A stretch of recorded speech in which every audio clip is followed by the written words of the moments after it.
The forward operating base on Theta 7 had seen better days. Blast craters dotted the compound's perimeter, and the smell of ozone still hung heavy in the recycled air. The multi-species coalition force had won the battle against the Krev insurgents, but victory had come with unexpected baggage. In the holding pen at the base's edge, something massive paced back and forth. Karnak was a nightmare made flesh, standing nearly 3 meters at the shoulder. The creature resembled no animal from Earth's evolutionary tree. Its body was covered in overlapping plates of chitinous armor that shifted from obsidian black to deep crimson depending on the light. 6 legs, each ending in claws that could shred reinforced steel, carried its bulk with surprising grace. Its head was elongated, featuring 3 rows of crystalline teeth and 4 eyes that glowed with an unsettling amber intelligence. The creature had been found in a Krev bioweapons facility, sealed in a stasis pod older than most civilizations in the galactic community. According to the translated records, Karnak was a war dog from the precedent wars, conflicts so ancient they existed only in fragmentary archaeological evidence. The species that bred him had been extinct for millennia. Every species in the coalition had attempted contact. The Vexillian psychics had tried to probe his mind and retreated with bleeding sensory organs. The Theronian beastmasters, legendary for their ability to commune with any living creature, had approached with confidence and left with terror etched on their scaled faces.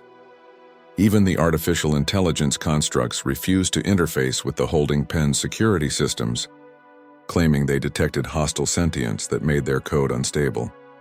Karnak had killed 3 soldiers who got too close. Not out of hunger or rage, the xenobiologists theorized, but simply because he didn't recognize them as anything but threats. He was a weapon without a wielder, a sword that had forgotten its sheath. "We should terminate it," Commander Zexthal clicked, her mantis-like mandibles clacking with finality. "It serves no tactical purpose and poses an unacceptable risk." That's when Marcus Hale spoke up. "Give me 24 hours. The command tent fell silent. Marcus was human, a species that had only joined the galactic community 60 years prior. Humans were respected for their tactical adaptability and surprising resilience, but they were still considered young, almost reckless by elder species standards. "Soldier," Zexthal's translator crackled, "3 trained personnel have already died. What makes you believe you can succeed where specialists failed?" Marcus met her compound eyes steadily. "Because I'm not going to try to control him. I'm going to try to talk to him." The commander's silence was permission enough. That night, Marcus sat outside the holding pen. He didn't approach the energy barrier. He simply sat cross-legged on the ground about 10 meters away and started talking. "Hey, Karnak, that's what they're calling you. Don't know if that was your real name or if you even remember it." Marcus's voice was calm, conversational. "I'm Marcus. I'm what they call human. We're pretty new here in the grand scheme of things." Inside the pen, Karnak stopped pacing, 4 amber eyes fixed on the human. "I'm going to be honest with you," Marcus continued, pulling out his field rations. "I have no idea what you've been through. The wars you fought ended before my species even discovered fire. Everyone you knew is dust. That's got to be lonely." He opened his rations and began eating, maintaining his relaxed posture. Karnak's nostrils flared, processing sense. "See, here's the thing about humans," Marcus said between bites. "We've got this weird relationship with predators. Back on our world, we took wolves, creatures that could absolutely kill us, and we made them into dogs. Not through force, really. Through trust. Through sitting by fires together. Through shared hunts and shared survival." Hours passed. Marcus talked about Earth, about his childhood dog, Max, about the terror and beauty of space. He talked about fear and courage, about loss and hope. Karnak listened, head tilting occasionally, those alien eyes never leaving the human. As dawn broke on Theta 7's horizon, Marcus stood slowly. "I'm going to come back tonight, if that's okay. No tricks, no weapons. Just talk." He kept his promise. Night after night, Marcus returned. He always sat in the same spot, always spoke in the same calm tones.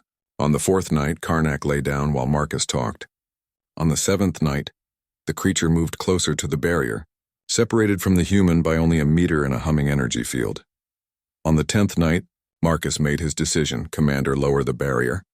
"Absolutely not. Specialist Hale, that's an order." "With respect, ma'am, he's not a weapon anymore.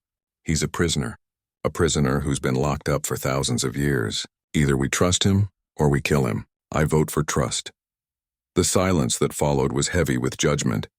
Then surprisingly, Zexthal's mandibles clicked in what might have been a sigh. Lower the barrier, but we maintain firing solutions. The energy field dissolved with a whisper. Karnak stood perfectly still. Marcus remained seated, hand extended, palm up. The universal gesture of peace that transcended species. "It's your choice, buddy," Marcus said softly. "Always has been." For a heartbeat that stretched into eternity, nothing happened. Then Karnak moved, those 6 powerful legs carrying him forward with deliberate slowness. The massive head lowered. Ancient eyes, older than human civilization, met Marcus's gaze. And then, carefully, Karnak pressed his armored skull into Marcus's outstretched hand. Around the compound, weapons lowered. The xenobiologists would later argue about what happened, whether it was pack bonding, recognition of kindred spirits, or simply the exhaustion of a soldier finally finding peace. Marcus knew better. It was something simpler and far more profound. It was trust, the kind that could bridge millennia, species, and the vast loneliness of space, the kind that made humans, for all their youth and recklessness, exactly what the galaxy needed.